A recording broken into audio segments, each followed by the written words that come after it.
Ayun, nag-restart.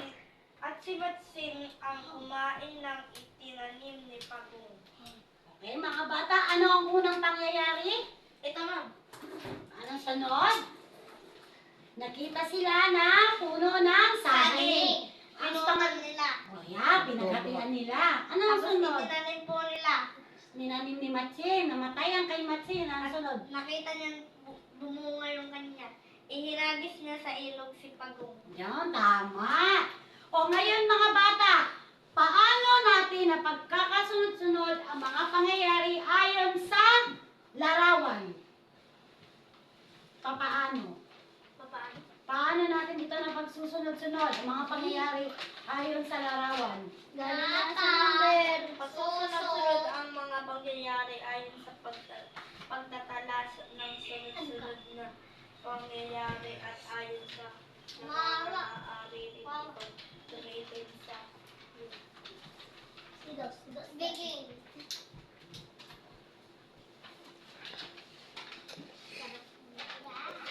Si Diana, si Akina, mag-ano.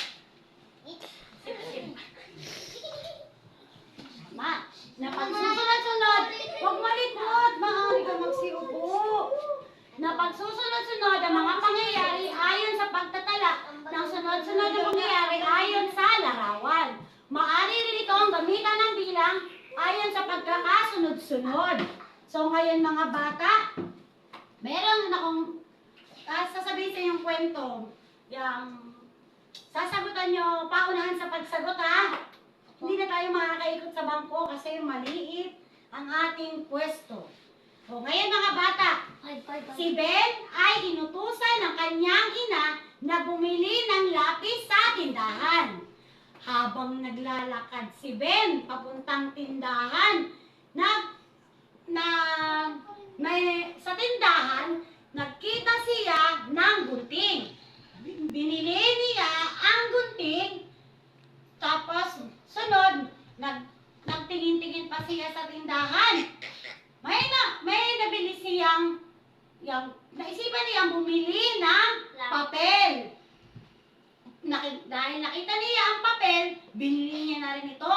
At sa panghuli, ang huli niyang nabili ay ang lapis. Tapos, umuwi na si Ben sa kanilang tahanan, kinuha ang libro. Pagkakuha ng libro, nagsimula na siya maggupit. Ano ang gamit na unang kinuha ni Ben sa ating kwento? lapis. Hindi. Gunting. Tama, gunting. Ano ang pangalawa? Ma'am, papel. Papel, tama. At ang sunod? Lapis. Sunod? Gunting. Mali. Ikaw? Mali. Ikaw. Notebook. Libro. Yan, tama. Libro. Inyong nauunawaan ang ating talakayan ngayong araw na ito. Meron akong inihandang sasagutan. Pero, kunwari lang. Okay, this paper. Kunwari lang. Kunwari lang. Bumipit mo naman na Okay. Tapos kayo. Yun na mga email.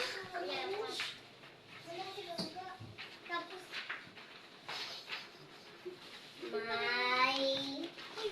Okay, tapos na ba? Akin na ang mga papel. Tapos na po. Hay, tapos na. Ano pa yung pinaka? Tapos na. Ngayon mga bata, ang inyong takdang aralin ay gumupit ng isang kwento at lagyan ng pagkakasunod-sunod ng mga pangyayari ayon sa kwento na may mga larawan. Okay, tapos na ang ating pag-aaral ngayong araw na ito. Exercise. Gandang umaga, baitang apat. Magandang umaga rin po. Maaaring magsitayo ang lahat at tayo ay manalangin. Sa ngalan ng Ama, ng Anak, ng Espiritu Santo. Amen. Panginoon, lagi mo po kaming gabayan sa pang-araw-araw na gawain, lalo na po dito sa paaralan at ganun din po sa aming tahanan. Panginoon, naway lagi mo kaming i-adjust sa sakit at lagi mo kaming gabayan sa pang-araw-araw. Ito ang aming panalangin, Panginoon. Amen. O mga bata, nais niyo bang magkaroon ng enerhiya? Oo. Ako ay merong inihandang isang tugtog na maaari nating sabayan. Okay mga bata, maaari na natin itong simulan. Opo.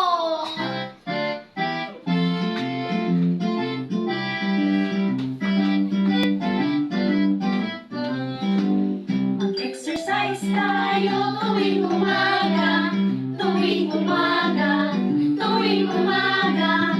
Mag-exercise tayo tuwing umaga, upang ang katawan natin ay sumigla. Mag-exercise tayo tuwing umaga, tuwing umaga, tuwing umaga. Mag-exercise tayo tuwing umaga, upang ang katawan natin ay sumigla. Okay mga bata, nagkaroon ba kayo ng enerhiya? Oo. So ngayon mga bata, maaari na kayong magsiupo. Magsiupo. At maaari nyo magtingnan muna kung may mga kalat sa ilalim ng inyong mga upuan. Wala po. Okay. Ngayon mga bata, sino ang natatandaan ng ating talakayan kahapon? Okay. At dinalakay po natin kagahapon ay ang pagsusunod-sunod po ng pangyayari. Tama, ang pagkakasunod-sunod ng mga pangyayari. Ngayon ba, mga bata, meron ako ritong, very good, meron ako ritong inihandang isang maikling kwento. Babasahin ko sa inyo ito, mga bata. Opo. Si Juan ay lumaking ulila, bagamat hindi ito naging hadlang sa pagpupursige niya sa buhay. Sa murang edad ay namulat siya sa kahirapan. Kaya naman naging bihasa na siya sa iba't ibang paraan upang siya ay makapag-aral sa elementarya. Ngunit hindi ito naging madali.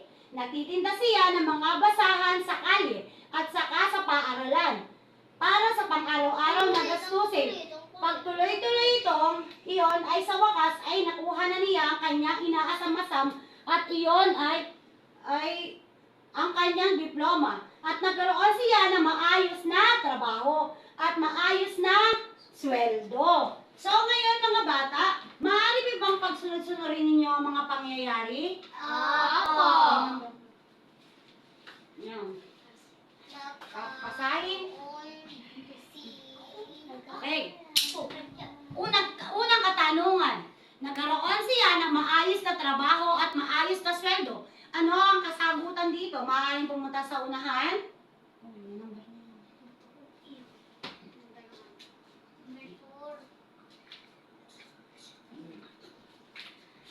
Okay. Pangalawa, pumasok siya bilang isang tagapamahala ng pabrika. Okay, ikaw? Ako number. Okay, very good. Nakuha niya, pangatlo, nakuha niya ang inaasam-asam niya na diploma.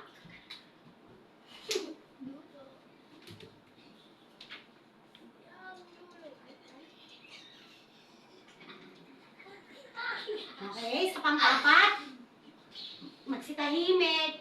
Sa muring edad niya ay namulat siya sa kahirapan, kaya naman naging bihasa na siya sa iba't ibang paraan upang makapag-aral ng elementarya.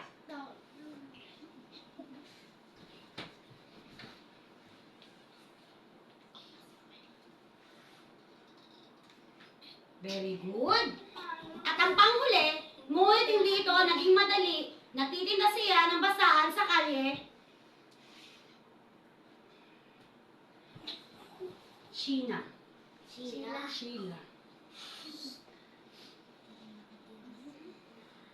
Tama.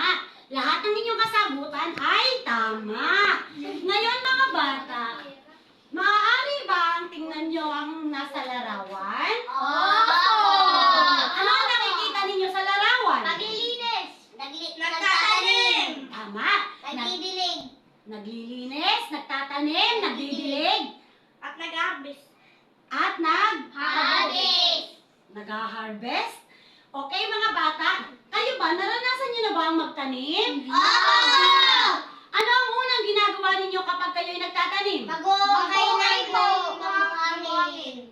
Nagbuukay ng buhangin, mali. Lupa. Ayun nga, no? Nag-uukay ng Ano ang sunod niyo yung ginagawa pagkatapos yung mag-ukay ng lupa? Nilalagay ng buto. Lagay buto. Ayan, nilalagyan ng buto. At pagkalagay ng buto, anong ginagawa ninyo mga bata? Diligan. So ngayon, pagkatapos nyo diligan, lumaki na ang inyong halaman, ano ang sunod yung ginagawa? Harvestin. Or kukuhanin na ang inyong mga itinanim. Ngayon mga bata, ano ang kahalagahan ng pagkakaroon natin ng mga halaman sa ating bakuran? Ano ang kahalagahan ng sa atin? Nakakapagbigay ba ito ng ano sa atin? Kaligayahan, ano pa? Ikaw? Sarili pong pagkain. Yun, tama. Nagbibigay ito ng sariling pagkain at maaari rin itong magsilbi natin pinagkukuhanan ng pagkakakitaan sa ating pamilya. So ngayon mga bata, meron ako ritong inihandang isang tanong.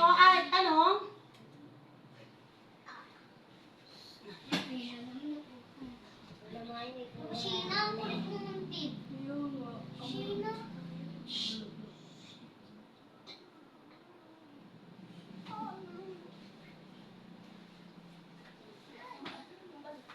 Okay, babasahin ko ang katanungan.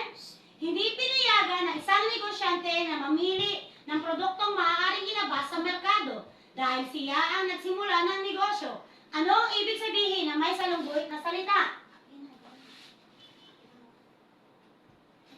Pindutin.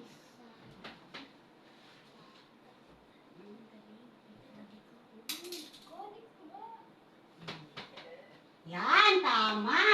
Ang inyong kasagutan lahat ay tama. Ngayon mga bata, meron akong isang kwento. May isang bata, si Maya.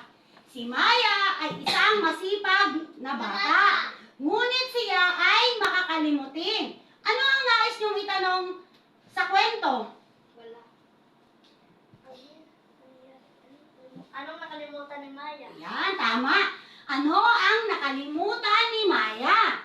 So ngayon mga bata, maaari na nating basahin ang isang maikling kwento. Ang pamagat ng ating kwento ngayon ay tungkol sa ang utos ni nanay. Babasahin ko sa inyo ang ating kwento bago susundan niyo ako. Isang umaga, inutusan ni nanay si Maya. Maya, pumunta ka sa tindahan ni Aling Perla. Bumili ka ng 3 itlog at 10 pandesal. Heto ang pera. Matatandaan mo kaya ang utos ko? So ngayon mga bata, maaari niyo bang basahin ang unang? Isang umaga, inutusan ni nanay si Maya. Si Maya, pumunta ka sa tindahan ni Aling Perla. Bumili ka ng 3 itlog at 10 pandesal. Ito ang pera. Matatandaan mo kaya ang utos ko? Pangalawa. Opo, nanay. 3 itlog at 10 pandesal. Uulit-ulitin ko po para hindi ko po makalimutan. Sagot ni Maya. Sige, mabuti at naisip mo iyon. Sabi ni nanay. Habang naglalakad si Maya papuntang tindahan paulit-ulit niyang sinasabi ang bibilhin niya. Maaari bang basahin niyo mga bata? Opo, nanay. 3 itlog sa 10 pandesal. Ulit-ulit ko para hindi ko makalimutan. Sagot ni Maya. Sige po, mabuti. Sabi ni nanay, habang lalakad si Maya papunta sa tindahan, paulit-ulit niya sinabi Ang bibili niya. Ah.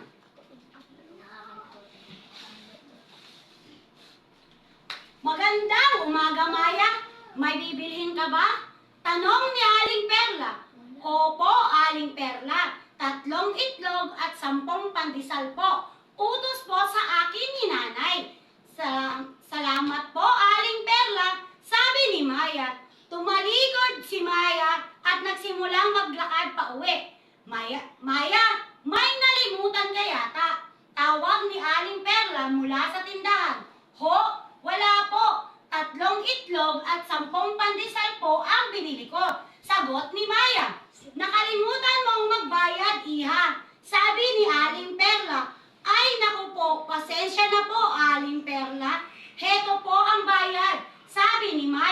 Iniabot niya ang pera kay Aling Perla at tinanggap ni Maya ang sukli. Maaari niyo ba itong basahin? Opo. Magandang umaga, Maya. Magbibili ka ba? Tanong ni Aling Perla. Opo, Aling Perla. 3 itlog at 10 pandesal na utos ng aking nanay. Salamat po, Aling Perla. Sabi ni Maya. Tumalikod si Maya at nagsimulang maglakad pauwi. Maya, may nakalimutan na kaya ka? Tawag ni Aling Perla mula sa tindahan. Hoy! Wala po akong 3 itlog at 10 pandesal po ang binili ko. Sagot ni Maya, nakakalimutan mo magbayad iya. Sabi ni Aling Perla, ay naku po, pasensya na po, Aling Perla. Heto po ang bayad. Sabi ni Maya, inabot niya ang pera kay Aling Perla at tinanggap ni Maya ang sukli. Yan. Pagdating ni Maya sa bahay, ibinigay niya ang kanyang binili kay nanay. Mabuti naman at hindi mo nalimutan ang utos ko. Sabi ni nanay, ngumiti lamang si Maya. Maaari niyo bang basahin? Pagdating ni Maya sa bahay, ibinigay niya ang kanyang binili kay nanay. Buti naman at hindi mo nalimutan ang utos ko. Sabi ni nanay, ngunit lang, Ngumiti lamang si Maya. ngumiti lamang si Maya. O mga yon, mga bata, sino ang tauhan sa kwento? Si Maya, si Aling Perla, ang nanay. Tama, si Maya, si Aling Perla at ang nanay. Ano ang ipinagawa ng nanay ni Maya sa kanya? Pinabili. Okay, ikaw? Pinabili ng 10 itlog at 10 pandesal, 3 itlog. Tama. Pinabili si Maya ng 10 tinapay at 3 itlog. So, mga bata, ano ang nangyari sa tindahan ni Aling Perla? O, ikaw? Di po nabayaran ni Maya ang kanyang binili. Tama. Nakalimutan ni Maya na bayaran ang kanyang binili. So, ngayon mga bata, kung kayo si Maya, ano ang maipapayo niyong gawin para hindi niyo makalimutan ang inyong bibilhin? Okay? Tandaan, ano pa? Ulit-ulit. O, tama. Paulit-ulit itong bigkasin para hindi ito malimutan. O, ngayon, ikaw? Alamin. Alamin at suriin ang inyong bibilhin. So, ngayon mga bata, muli, ano ang unang nangyari sa kwento? Ano ang unang nangyari sa kwento natin? Inutusan ng kanyang ina. Yan, tama. Inutusan si Maya ng kanyang ina na bumili sa tindahan. Sadya talaga yan, bigas. Sadya yan.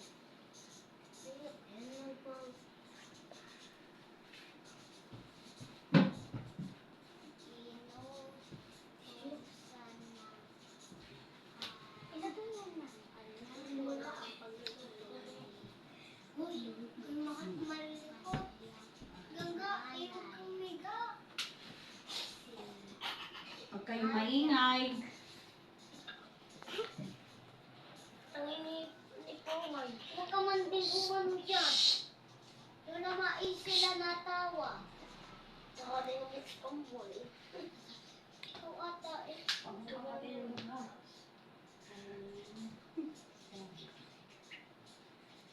Ang una nating pangyayari, inutusan ng kanyang nanay si Maya na bumili sa tindahan ni Aling Perla. Kayo mga bata, inuutusan ba kayo ng inyong mga magulang na bumili sa tindahan?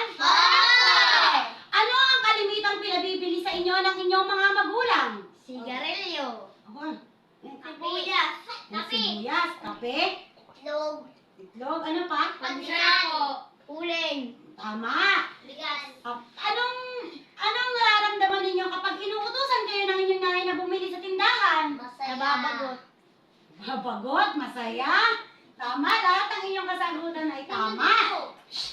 Huwag kayong maingay. O ngayon mga bata, sa palagay ninyo, ano ang nararamdaman ng inyong ina kapag inuutusan niya kayo bumili sa tindahan? Natutuwa. O, tama, natutuwa. So ngayon mga bata, ano ang ulit ang pangatlong nangyari sa ating kwento? Ano ang pangunang nangyari sa ating kwento? Inutusan. Tama, inutusan ng kanyang nanay si Maya na bumili sa tindahan ni Aling Perla. Ito ang una nating pangyayari mga bata. Sa pangalawang pangyayari sa ating kwento, ano ang pangalawang nangyari sa ating kwento? Ano ang ginawa ni Maya? Bumili. Bumili, ano pa? Anong ginawa ni Maya para hindi niya malimutan ang kanyang bibili? Pinaulit. Pinaulit-ulit ang kanyang bibilhin. Tama. Paulit-ulit niyang binikas ang kanyang bibili.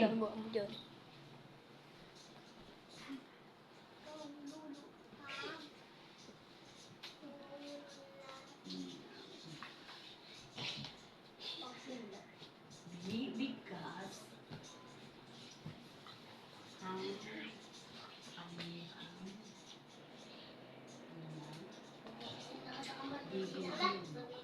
mga bata. So ngayon mga bata, ano ang ginagawa ninyo para hindi niyo malimutan pag kayo'y pinabibili sa tindahan? Pinaulit. Pinapaulit-ulit kung ano ang bibilin, ano pa? Inaalam. Inaalam kung ano ang bibilihin. Kapag kayo para hindi ninyo malimutan ang inyong bibili sa tindahan, maaari nyo itong isulat sa isang malinis na Papel. tama, para maiwasan natin na malimutan ang ating bibilihin. So ngayon mga bata,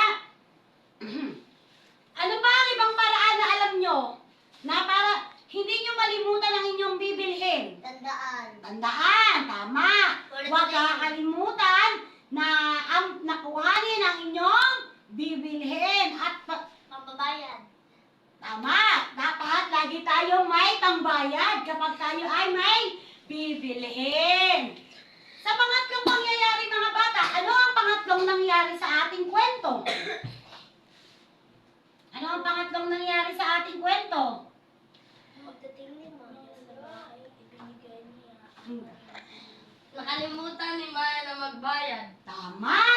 Nakalimutan ni Maya ang magbayad kay Aling Perla ng kanyang binili. Kaya anong ginawa ni Aling Perla?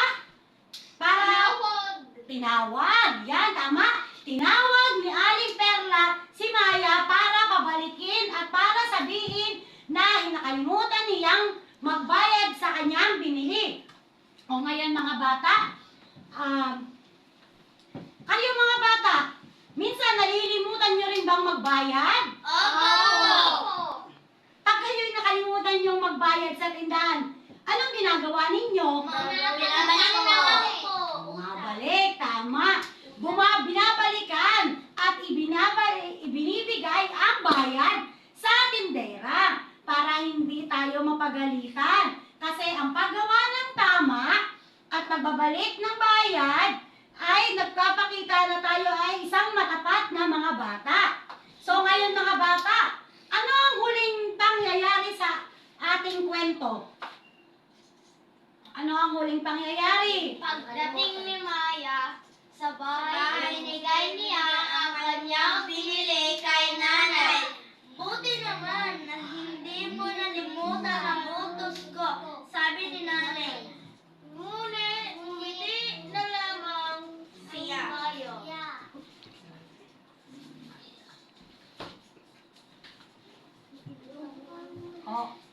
Anong pangyayari dito? Ano nangyari sa ating kwento sa panghuli? Anong nagawa? Na lang siya. Yan, nakabili na siya ng kanyang pinabibili ng kanyang nanay sa kanya. Nabili ni Maya ang dapat bilhin sa tindahan ni Aling Perla.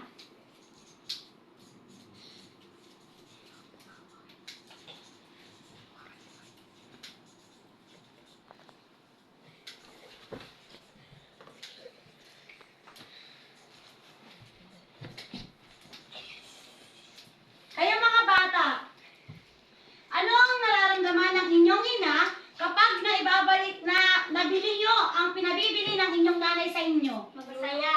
Tama, masaya. Ano pa? Magluluto na. Magluluto na dahil nakabili na siya ng uling. Kaya, Nakabiga. at saka bigas.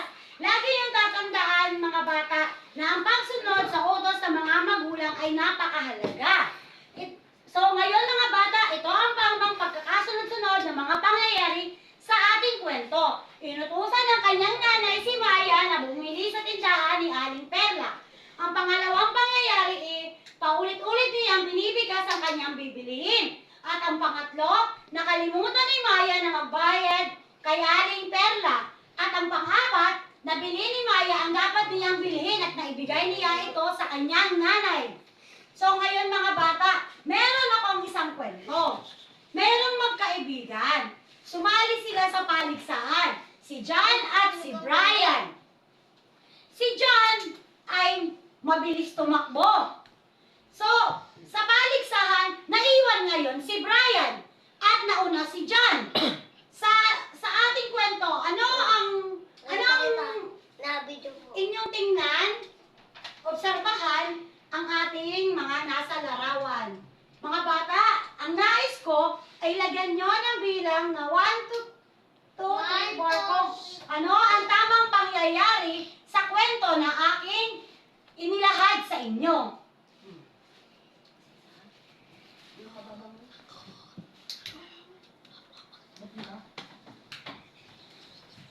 Ano? Pandok.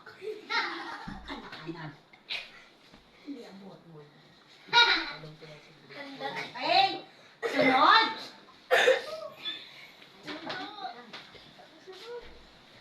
Sunod. O, sunod. O, ikaw. Mamaya. Shout kayo. Sunod ako, sunod. Sunod.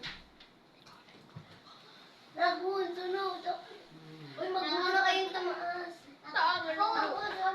Hindi pa ako Tapos ka nakatira. na.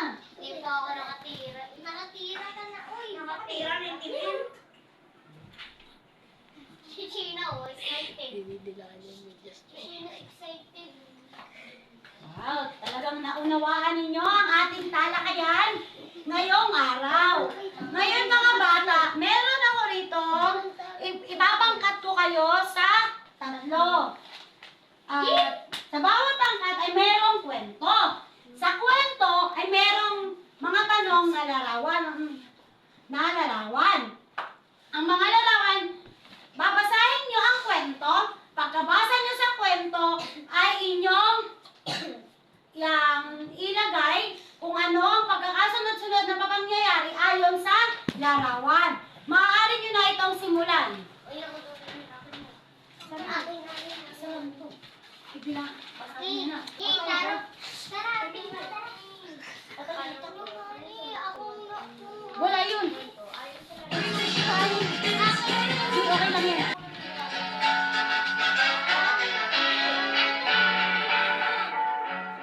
Bilang yan. Yan.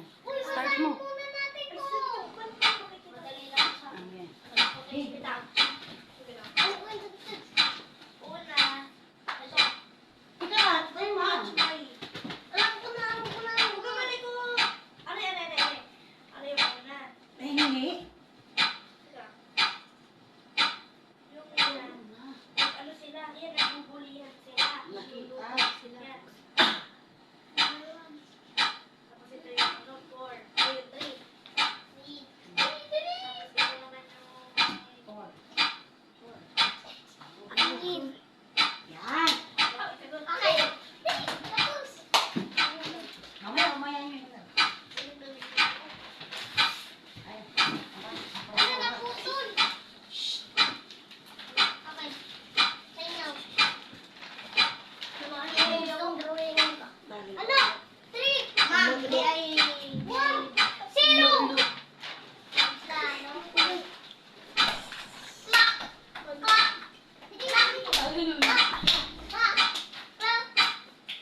lang ganun.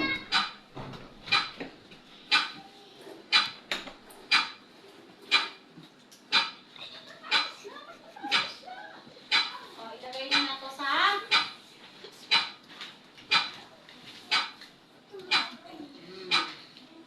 Okay na, stop. Stop the clock. Okay? Mga bata, maaari bang basahin nyo ang inyong kwento? Okay. Si Matsing at si Pagong. Matsing at si Pagong. May dalawang magkaibigan na nakatira malapit sa ilog. Sina Matsing at si Pagong. Isang umaga habang sila ay naglalakad ay nakita ang kaibigan ng isang puno ng saging. Ang kaibigan, pinaghatian nila ang puno ng saging. Sabing malikot.